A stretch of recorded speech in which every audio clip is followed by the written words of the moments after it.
Il est fan de jeux vidéo, il nous rejoint, il suit de près tout ça et le marché publicitaire, bien sûr, c'est un enfant du marketing. Eric Lewin nous rejoint. Bonjour Eric. Bonjour Eric.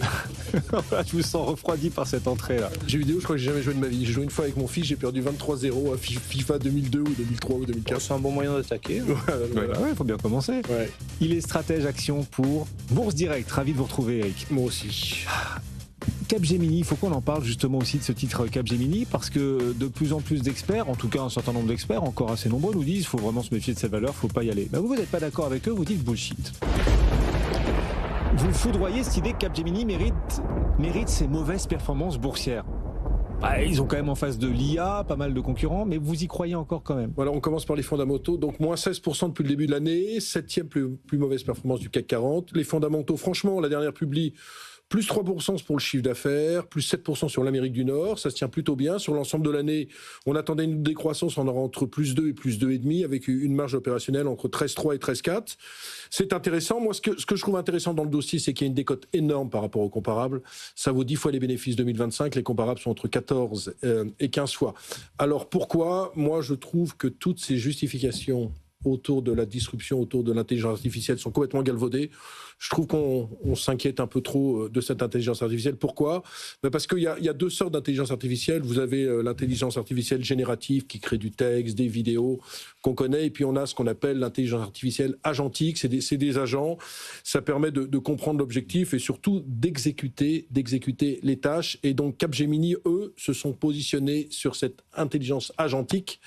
Ils ont racheté il n'y a pas longtemps WNS pour plus de 3 milliards de dollars, 3 fois le chiffre d'affaires, une très belle boîte qui leur permet donc de se positionner sur ce terrain. Ce qu'il faut bien comprendre quand même sur l'intelligence artificielle, parce qu'on entend beaucoup de choses, c'est que bien sûr elle peut disrupter des petites SS2I, des petites ESN qui font par exemple de la tiers maintenance applicative, qui sont au forfait homme, mais en aucune façon ça va disrupter les grands acteurs du secteur. Si on doit comparer, les petites, elles peuvent être compliquées sauf si c'est agile, les moyens, ça va être compliqué et à un très haut niveau, non, parce que des grandes boîtes comme Accenture, comme Capgemini ont les moyens largement de racheter des boîtes dans le secteur et de compenser ce qu'ils peuvent perdre d'une certaine façon. Vous mettez Capgemini au niveau des très gros. En France, oui, mais à l'échelle mondiale, c'est pas un très gros. Non, mais c'est un très gros en Europe quand même. Ouais. C'est un très gros en Europe.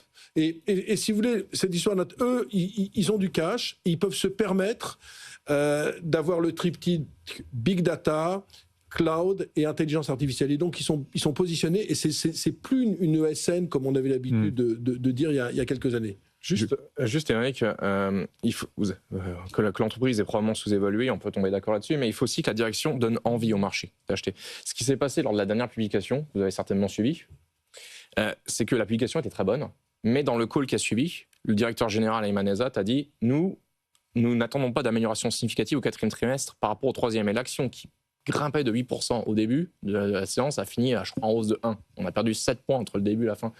Il y a quand même eu un refroidissement. Alors, est-ce que c'est une prudence avisée ou est-ce qu'à un moment donné, il faut peut-être aussi donner envie, quoi ? Non, mais parce qu'ils avaient quand même relevé leur guidance de chiffre d'affaires, et si vous vous rappelez bien, ils avaient légèrement abaissé leur guidance de rentabilité opérationnelle.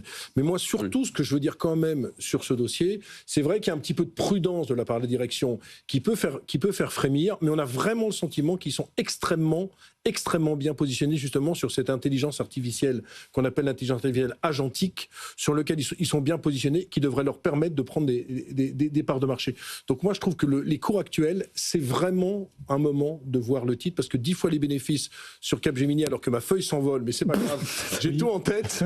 Je trouve que c'est pas très cher du tout. Bon, et on voit que les petits ont tendance à souffrir de cet essor par rapport aux gros. Comment Capgemini échapperait au mouvement ? La taille, tout simplement. Une situation financière très saine.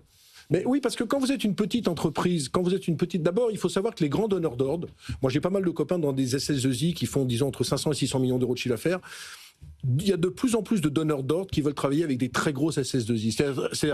On oublie toujours Ernst & Young.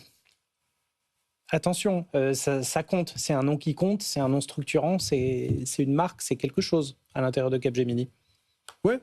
Mais si vous voulez, voilà, je veux ça. Il y a un malaise là. Non, il n'y a pas de malaise. Ce que je veux dire, c'est que quand vous êtes une petite SS2I, vous avez un problème avec les donneurs d'ordre, parce que les donneurs d'ordre, Il y a une pression tarifaire qui baisse. Quand vous êtes au niveau de Capgemini, vous travaillez avec des grands acteurs du secteur, il y a moins cette problématique. C'est la même chose dans la publicité. Moi, je ne crois pas que Publicis va être disrupté. Je crois qu'on va changer les façons de faire des campagnes publicitaires, mais il n'y a pas de risque par rapport à tout ça.